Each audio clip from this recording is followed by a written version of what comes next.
Okay mga ka-best friend, welcome back na naman dito sa ating channel. At syempre sa video ito mga ka-best friend ay susunod tayo ng ating estudyante at marami pa tayong pag-uusapan tungkol dito sa trike na ito guys, no? So, ikot muna tayo doon sa dulo.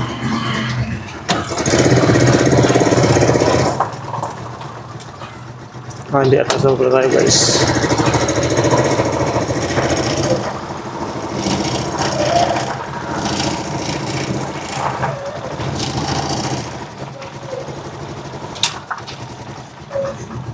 Iida na.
Okay guys, panibagong vlog at panibago na naman yung ating pag-uusapan kasi marami nagtatanong sa atin patungkol dito sa ating Rosy Chariot mga ka-best friend.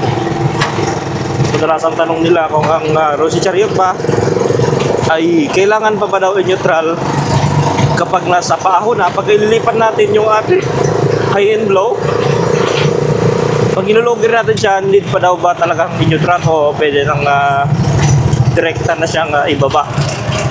Okay guys, so sagutin natin yan yung tamang proseso ng paggamit nitong high and low kasi yan ang maraming tinatanong sa atin, marami pang hindi nakakalam ng tamang paggamit nitong high and low. Ang high and low po, yan po yung ginagamit natin pag sobrang daming karga natin at akyatin yung ating akyatin o sobrang tarik ng daan. So binababa po yan yung high and low para hindi mahirapan yung ating makina. So yun, ang pagtamang paggamit mo ng high and low, kahit hindi nyo na po neutral, pwede na po yan. O kahit huwag nyo na po neutral, basta nakahinto kayo. Hinto lang po kayo ng doon pa lang sa baba, hinto na po kayo, then baba nyo yung high and low. Huwag po kayong mag-shift ng high and low kapag tumatakbo kayo dahil masisira po yung gear itong ating high and low. Pag nasira yung gear ng ating high and low, hindi na rin po tatakbo yung ating chariot. O yun, malaking tulong kasi yung high and low pagdating sa mga ahunan na talagang yung matatarik na akyatin. Yun po yung purpose ng high and low. Then after nun, pagka kaya naman pagka nakaahon na kayo sa mataas, balik nyo na lang po sa high. Iangat nyo na lang itong high and low para hindi magbabibrate yung makina ng ating trike. Napakadali lang mga ka-best friend. So kahit huwag na kayong mag-neutral, no, kahit naka-segunda or primera, pwede nyo po ay baba ang high and low. Yun, sa mga hindi pa nakasubscribe dyan mga ka-best friend, makiklik na lang din po ng subscribe button. Okay, click nyo na rin po yung bell, then click nyo po yung all, no?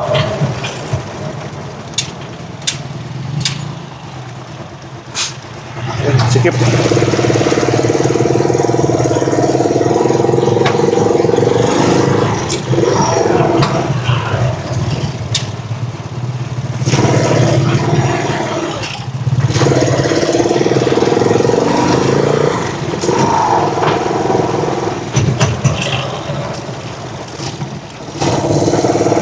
Ang maximum load po ng ating trike ay nasa 750. yung maximum.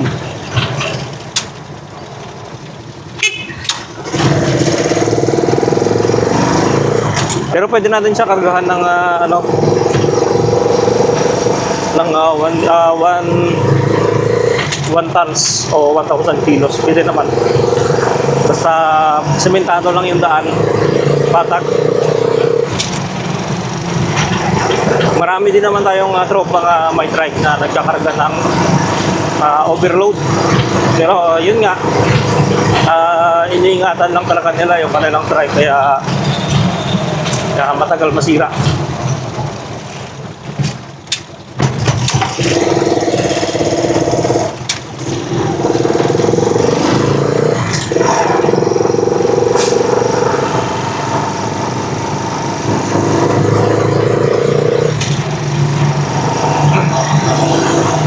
Okay, nandito tayo sa school.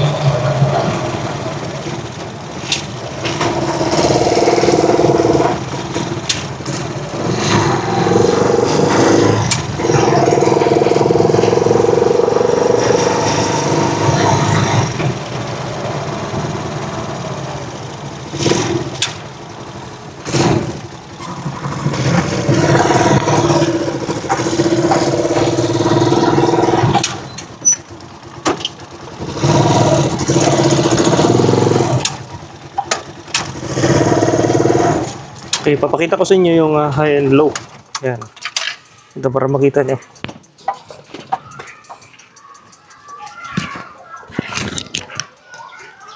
Okay guys, no? Ito yung high and low. Ito yung shifter natin sa high and low.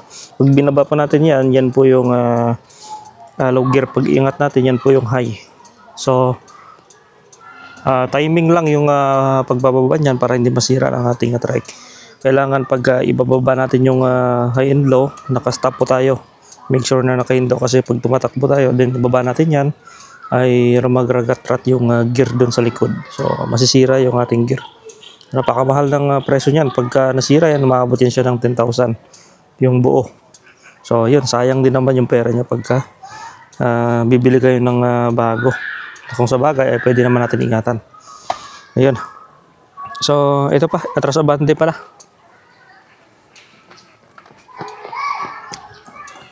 Yan. Marami nagtatanong sa atin patungkol sa atras abante. Ito yung atras abante, yung maliit na apakan. Yan, ginagamit po yan sa pagka tayo ay magre-reverse, no? Pag atras natin yung trike, yan po yung inapakan natin sa likod, patras, pag sa harap, abante.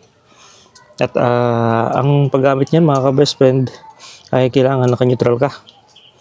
Kasi pag ginamit mo na naka-primera ka, ay lumalagatak tong gear mo, masisira po yan. So make sure naka-neutral ka bago mo i-ship itong maliit. Yan po yung tamang paggamit niyan.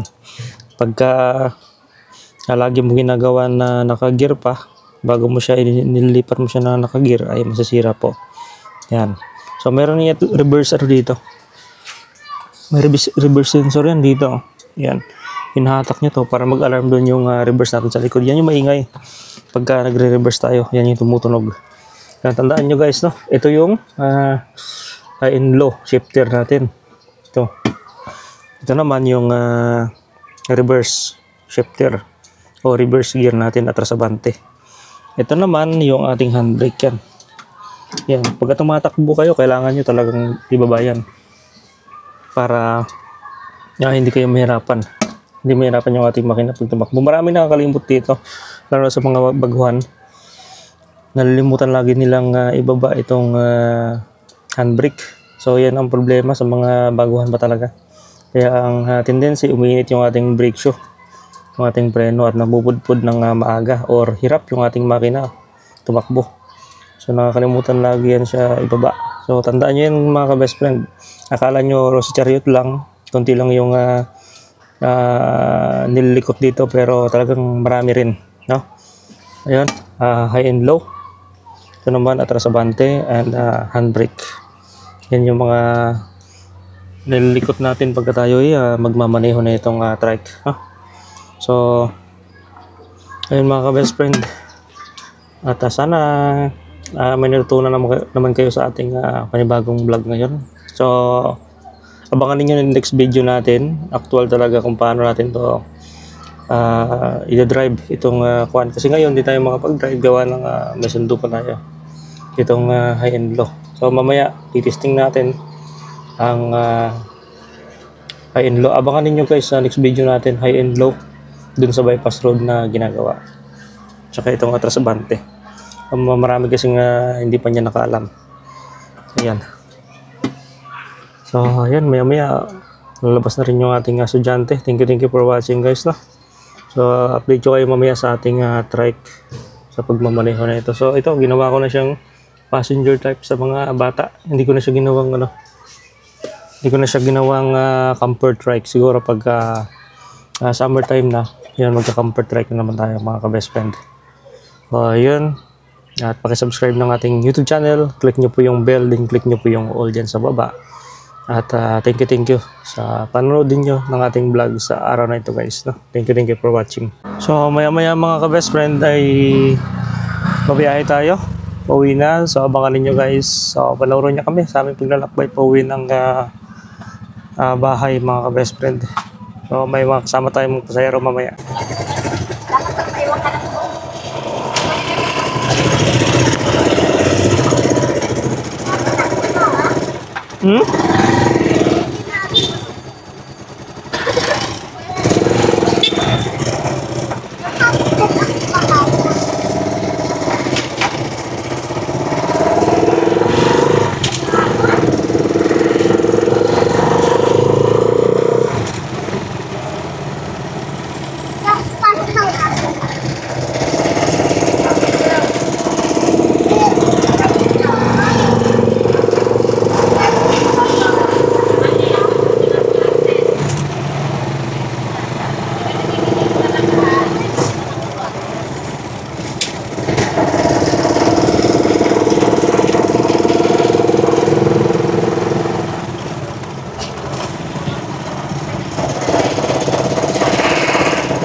Bye! Ilan score nyo? Ilan score mo?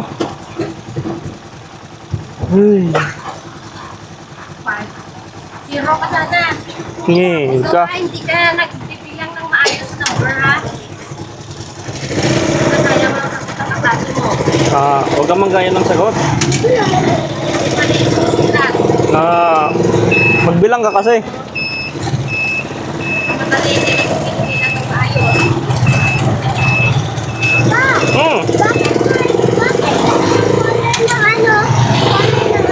Hindi zero ka eh. Oh, ilan score mo? Ilan score mo? 4 tapos 3? Ano yun? Mali, 1 ka lang eh. Hindi nga ako 1. Sabi ni mama mo, 0 ka sana. Huwag ka mamangopya, bad yun eh. Hindi nga ako nangangopya. Hindi nga ako nagagaya sa mga ko eh. Eh. Wala hindi ka man Baka ginagaya mo sila, ha? Hindi ko nga nakikita yung mga kasura sila. Mali pa yung vlog ko magkakala. Ha?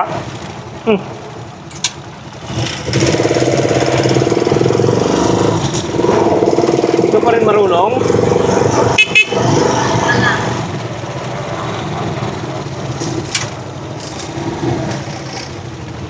Hindi ka pa rin ba marunong? Di ba very good ka na? Ah, no man. Parang kami ni Mangwita ko na aso na malaki na dito. O, ilang score mo ngayon? 3 ka lang? Oo. 4, 3, 4, 4. Na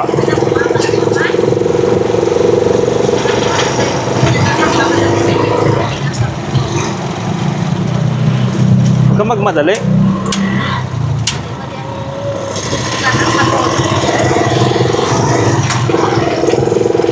Mamayang gabi mag-plus tayo, ha? Ayun, gabi. Oo, mag-plus tayo mamaya. Hmm?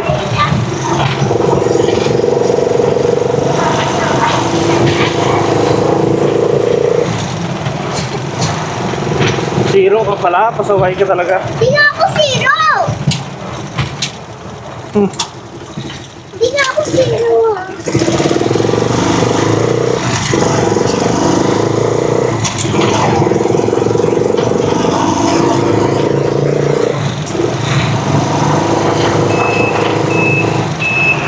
Pasaway, nako. Hindi nga ako zero. Wala. Pasaway.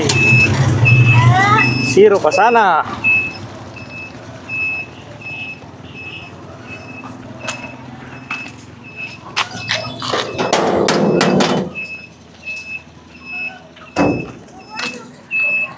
Zero ka sana. magagawa si Ate Digol? Hmm? Magagawa si Ate Digol? Saway ka. Sabi nga ako magagawa si Ate Digol. Saway ka. Pasaway. Pasaway. O, muna dali. Para mabawa very good. Yan, good.